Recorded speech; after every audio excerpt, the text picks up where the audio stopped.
Welcome back. गुज़िश्ता रोज़ FPCCI के प्लेटफॉर्म से होने वाली ताजर बरादरी की प्रेस कॉन्फ्रेंस, जिसमें उन्होंने कहा कि हकीकी मुआशी तरक्की के लिए ये ज़रूरी है कि NFC जो सूबों को दिया जाता है उसके फ़ंड्स की तकसीम निचली सतह तक हो, तभी मईशत तरक्की कर सकती है। इस पर बात करने के लिए इन फोकस हैं SM तनवीर साहब, यूनाइटेड बिजनेस ग्रुप के सरबराह भी हैं, FPCCI के रहनुमा। बेहद शुक्रिया फॉर जॉइनिंग अस। गुज़िश्ता रोज़ आपकी जो प्रेस कॉन्फ्रेंस थी उसमें NFC अवार्ड का बड़ा जिक्र हुआ, और SM तनवीर साहब, ये पाकिस्तान में जब NFC अवार्ड पर बात होती है तो ये एक बड़ा सेंसिटिव मैटर भी समझा जाता है, क्योंकि इसमें कई सियासी स्टेक्स भी मौजूद हैं। मैं ये जानना चाहती हूँ कि लोगों में बड़ी हैरानगी हुई कि ताजर बरादरी NFC अवार्ड के हवाले से क्यों बात कर रही है, और क्यों आप समझते हैं कि मईशत की तरक्की की ज़ामिन जो है वो NFC अवार्ड का सूबों में निचली सतह तक तकसीम पर ही मुनस्सर है। बिस्मिल्लाहिर्रहमानिर्रहीम। नादिया जी, आपका बहुत बहुत शुक्रिया। जो हमने बात की, पहले तो मैं आपको बताऊं कि हमारा फेडरेशन का विजन क्या है। ये जो हमारी एक गंदे दुश्मन से जंग हुई और आप जंग जीते, उस पे अब हम पूरा मुल्क, इनफैक्ट हमारे प्राइम मिनिस्टर शहबाज शरीफ साहब और हम सब मिल के चाहते हैं कि हमारी इकॉनमी को आगे जाए और हम एक एशियन टाइगर बने। उसके लिए फेडरेशन ने एक टारगेट सेट किया कि हमें $100 बिलियन की एक्सपोर्ट होनी चाहिए। हमारे पास पॉवर्टी एलिवेशन पे हमने काम करना है। देखना 22% तो अभी बेरोजगारी का हमारा ऑफिशियल रेट आया हुआ है, वैसे उससे बहुत ज्यादा है। सही। कॉस्ट ऑफ डूइंग बिजनेस को कम करना है, इंपोर्ट सब्स्टिट्यूशन पे काम करने हैं और इन्फ्लेशन को कंट्रोल करना है। ये सारे काम वक्त होंगे जब आप जो अपने डिविजन्स को एम्पावरमेंट करेंगे, उनको आप पावर देंगे। अब ये जो अवार्ड की आप बात कर रही हैं, ये अवार्ड बिल्कुल बड़ा अच्छा फॉर्मूला है, ये हर सूबे को मिल जाता है। बट मेरा सवाल है, क्या उसका ट्रिकल डाउन इफेक्ट आ रहा है? वो हर इंडिविजुअल डिवीजन में पहुंच रहा है? और अगर पहुंच भी रहा है तो फिर वो डिवीजन हमारे को कितनी एक्सपोर्ट दे रहा है, वो इंडिविजुअल डिवीजन कितनी एम्प्लॉयमेंट जनरेट कर रहा है, और वहां पर कितनी एजुकेशन पे काम हो रहा है, कितना हेल्थ पे काम हो रहा है। तो हम कहते हैं इंडिविजुअल डिविजन्स को एम्पावरमेंट दी जाए कि वहां का जो पोटेंशियल हम टैप करें और एक्सपोर्ट को बढ़ाएं। Okay, so that is what you mean कि अगर इन डिविजन्स के अंदर ये फंड्स की तकसीम सही होगी तो फिर उसका एक ट्रिकल डाउन अपवर्ड जो है प्रोग्रेस होगी आपकी एक्सपोर्ट्स पर। तो जी, तो आपने लेकिन एक और बात कही SM मुनीर साहब, आपने कहा कि अभी आपने पॉवर्टी का जिक्र किया, अनएम्प्लॉयमेंट के रेट का जिक्र किया, और आपका ये कहना भी था कि economy is going down by the day, यानी हर दिन आप कहते हैं कि मईशत नीचे जा रही है, जबकि हुकूमत ये कहती है कि इशारे बेहतर हो रहे हैं। उन्होंने डिफ़ॉल्ट से बचाया है, उन्होंने इन्फ्लेशन को कम किया है, एक्सपोर्ट्स बढ़ाए हैं, रेमिटेंसेस रिकॉर्ड जो हैं वो रिकॉर्ड की जा रही हैं, इवन रिजर्व्स का वो जिक्र करते हैं, करंट अकाउंट डेफिसिट का जिक्र करते हैं कि वो भी मेंटेन किया हुआ है। तो फिर आप कैसे कह सकते हैं कि मईशत नीचे जा रही है? देखिए जी, जो गवर्नमेंट कह रही है मैं उससे 100% एग्री करता हूँ, और गवर्नमेंट सही कह रही है और हम उसको एप्रिशिएट करते हैं। गवर्नमेंट ने जितनी मेहनत की है, 2 साल पहले तो ऐसे लगता था कि $500 का हो जाएगा, 330 का डॉलर था। अल्हम्दुलिल्लाह इस गवर्नमेंट ने मेहनत की और उसको लेकर आए अभी 285 पर। आप मूडीज की रिपोर्ट देख लें, आप अपनी स्टॉक एक्सचेंज देख लें। मैं इन बातों से एग्री कर रहा हूँ, ये तो अल्हम्दुलिल्लाह गवर्नमेंट सही कह रही है और मैं गवर्नमेंट के साथ हूँ। और अब हमारी गवर्नमेंट ने जो अपना टारगेट सेट किया है, देखिए हमारा GDP साइज $412 बिलियन का है, इंडिया का $4 ट्रिलियन का है, चाइना का $19 ट्रिलियन का है, अमेरिका का $29 ट्रिलियन का है। हम कहीं भी नजर नहीं आ रहे यहाँ पर। अब अगर आपने वो टारगेट अचीव करने जो हमारे प्राइम मिनिस्टर शहबाज शरीफ साहब ने तय किया कि हमें $1 ट्रिलियन का टारगेट सेट करना है, उस टारगेट को सेट करने के लिए अगर आप उसी टिपिकल स्टाइल में चलते रहे जहां पर हम 78 ईयर्स से चल रहे हैं और अपने मुल्क को लेकर आए हुए हैं, तो टारगेट सेट अचीव नहीं होंगे।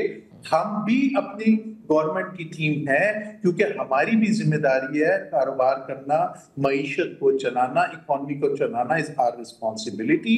हमारा एक रिसर्च सेल है, उस रिसर्च सेल ने ये रिपोर्ट बनाई है। अगर ये काम करेंगे तो हम इंशाल्लाह वो टारगेट भी अचीव कर लेंगे जो हमारे प्राइम मिनिस्टर शहबाज शरीफ साहब चाहते हैं। तो एक्सपोर्ट्स के लिए आप कहते हैं कि ये इंतहाई ज़रूरी है। तो आप लोगों की एक मीटिंग हुई थी, जो तवील मीटिंग थी, तकरीबन 2.5 घंटों पर, मुहीत फील्ड मार्शल आसिम मुनीर साहब के साथ, जहां पर FBR के साथ जो मसाइल थे वो आप लोगों ने डिस्कस किए थे। तो वहां आपने उनसे NFC अवार्ड और सूबों में फंड्स की तकसीम निचली सतह तक नहीं पहुंचती, इसका जिक्र किया था?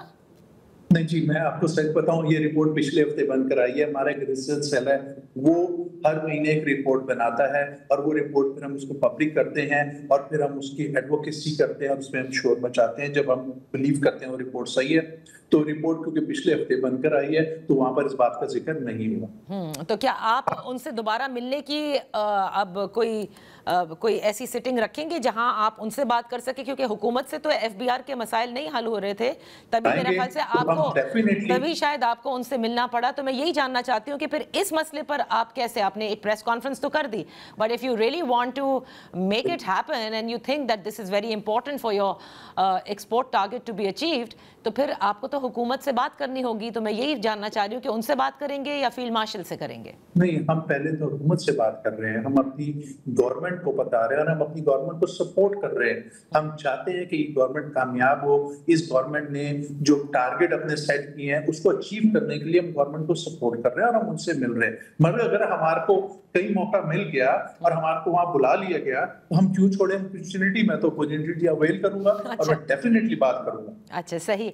आपने ये भी कहा कि अगले माह में या अगले कुछ अरसे में एक बाकायदा एक कॉन्फ्रेंस जो है वो आप लोग कन्वीन करेंगे इस्लामाबाद में, जिसमें तमाम स्टेक होल्डर्स इंक्लूडिंग सियासी जमातें, उनको भी बुलाया जाएगा और इस पर सहर हासिल गुफ्तगू की जाएगी। सो इसका मतलब आप लोग काफ़ी सीरियस हैं इस बारे में कि NFC अवार्ड की तकसीम जो है वो सूबों में उसकी जो फंड्स की तकसीम है वो नहीं पहुंच रही है। And you want it to happen. हम देखिए, जब कोई बात करते हैं तो हम बहुत सीरियस होते हैं। हमारा एक बोर्ड है, उसको अप्रूव करता है। And yes, we are very very serious. जब हमने IPP की बात की तो उस वक्त भी लोग काफी हमारे से नाराज हो गए थे और फिर बाद में सबने एक्सेप्ट भी किया। गवर्नमेंट ने भी IPP के कॉन्ट्रैक्ट को रिवाइज किया और अल्हम्दुलिल्लाह आज देखें ना, 17-18 सेंट की बिजली 13 पे आ गई है। अब हम टारगेट कर रहे हैं इंशाल्लाह 9 सेंट पे चले जाएंगे। ये भी वी आर वेरी सीरियस। हमने पूरे दिन का एक वहां पर स्टेक होल्डर्स को बुलाना है, हमने ग्रैंड डिबेट करनी है कि क्या ये होना चाहिए या नहीं होना चाहिए। मुझे कल बहुत सारे मीडिया वाले पकड़ के सवाल पूछ रहे थे, आप छोटे सूबे ही बनाने की बात कर रहे हैं। तो ये तो गवर्नमेंट ने फैसला करना है। मैं तो गवर्नमेंट नहीं हूं, मैं तो एक बिजनेसमैन आदमी हूं या मैं फेडरेशन हूं। अगर गवर्नमेंट समझती है सूबे बना के इसका हल है तो गवर्नमेंट सूबे बनाए, हम गवर्नमेंट को सपोर्ट करेंगे। अगर कोई और हल है तो वो करे, बट ये आपको निचले लेवल को एम्पावर करना पड़ेगा। हर डिवीजन को हम टारगेट दें, $5-5 बिलियन की एक्सपोर्ट ला के दे हमारे को। 38 डिवीजन है तो 100-200 बिलियन डॉलर की एक्सपोर्ट हो जाएगी। कोई रॉकेट साइंस नहीं एक्सपोर्ट करना।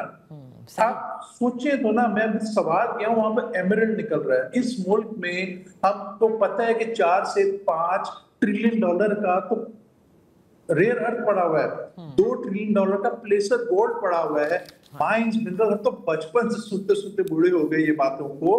कौन टैप करेगा? जब तक उस डिवीजन, उस इलाके में किसी की ओनरशिप नहीं होगी, वो सर पे बैठ के जिम्मेदारी नहीं लेगा तो ये काम नहीं हो सकता। मैं लाहौर बैठ के काम नहीं कर सकता। कल रात को हमारी दादू चैम्बर का प्रेसिडेंट हमारे से मिलने आया। हमारा एक कराची गवर्नर हाउस में इवेंट था, वो कह रहे मुझे 7 घंटे लगे हैं ड्राइव करके कराची पहुंचने में। तो अगर उसने अपने सेक्रेटरी से मुलाकात करनी है या किसी काम में आना है, अगर वो 7 घंटे ड्राइव करके कराची आ रहा है तो वो कुछ भी नहीं कर सकता। वो वहां का वहां ऐसे ही रहेगा जैसे आज। Okay, so that's why you want the empowerment. But अभी आपने भी, अगर आप खबरें देखते होंगे तो आपने देखा होगा कि बड़े सीनियर सहाफ़ी हैं हमारे, सोहेल वड़ाइद साहब, उनकी फील्ड मार्शल से गुफ्तगू हुई और पहली मुलाकात है फील्ड मार्शल आसिम मुनीर साहब की जो किसी भी सहाफ़ी से हुई हो। और माशी जो बहरान है उसके हल के हवाले से जो उनके पास पूरा एक रोड मैप था, उसमें उन्होंने बाकायदा उनको बताया है कि अगले साल से उनके हिसाब किताब के मुताबिक रेकोडेक्स से हर साल $2 अरब का खालिस मुनाफा होगा जो हर साल बढ़ता जाएगा। So he has a road map. और आप कह रहे हैं कि जो रेयर अर्थ मेटल्स है ये कैसे निकलेंगे, ये कौन टैप करेगा? They already have a plan. तो मैं यही बस आपके गोश गुजार कर रही हूँ कि ये तो है। ये तो खुशी की बात है। अगर मेरी गवर्नमेंट के पास भी प्लान है तो इससे अच्छी और क्या बात होगी कि अगर मेरा मुल्क एशियन टाइगर बनता है, मैं इकोनॉमी की ये जंग जीतता हूँ, हम सब मिलकर ये जंग जीतते हैं। हमारा तो काम है कि जहाँ जो मिसिंग लिंक आ रहा है, जहाँ पर हमारी वीकनेसेस है, हमने उसको हाईलाइट करना है। अगर कोई कहता है सूबा बनाना तो बनाए, सूबा बनाए, हम तो कह रहे हैं कि करें उसको, पर हम कहते हैं हमारे को तो रिजल्ट चाहिए और हम पुश कर रहे हैं, गवर्नमेंट के साथ मिलकर भी कर रहे हैं, हम शोर भी मचा रहे हैं कि इसको काम को होना चाहिए। और हमारे पूरे पाकिस्तान में चैम्बर्स है, देखें ना, हर डिस्ट्रिक्ट में हमारी चैम्बर बैठी हुई है, तो वो उधर पोटेंशियल नहीं है, उसको हम यूटिलाइज कर रहे हैं properly. Okay, which is of course point taken. लेकिन एसएम तनवीर साहब, अब मुझे ये बताएगा कि जो अमेरिका के साथ टैरिफ इस वक्त सेट हुआ है पाकिस्तान का, वो जाहिर है भारत के मुकाबले में कम है और अफगानिस्तान से थोड़ा ऊंचा है, लेकिन कंपटीशन अभी भी बेइंतहा है क्योंकि आपके पास वियतनाम भी है, आपके पास बांग्लादेश भी है।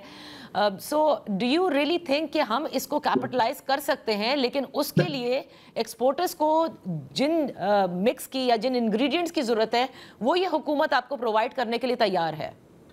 मैं आपको इजी वर्ड में आपकी बात को कहता हूँ, इंडिया तो गेम से आउट हो गया अल्हम्दुलिल्लाह। देखिए कमाल हो गई पाकिस्तान के लिए, इतनी बड़ी गोल्डन अपॉर्चुनिटी आ गई स्पेशली टेक्सटाइल में पाकिस्तान के लिए। ठीक है। अब हमारे को जो टेक्सटाइल में कॉम्पीट करेगा पाकिस्तान को, वो बांग्लादेश करेगा और वियतनाम करेगा। पाकिस्तान पे 19% का टैरिफ है, बांग्लादेश और वियतनाम पे 20% का टैरिफ है, और हमारे को यहाँ पर 1% की एज मिल गई। बट जो हमारी कॉस्ट है, हमारी कॉस्ट हम गवर्नमेंट को कह रहे हैं हमारी इंडस्ट्री को रीजनली कॉम्पिटिटिव कर दे। हम कुछ भी नहीं मांग रहे, एक्स्ट्रा नहीं मांग रहे।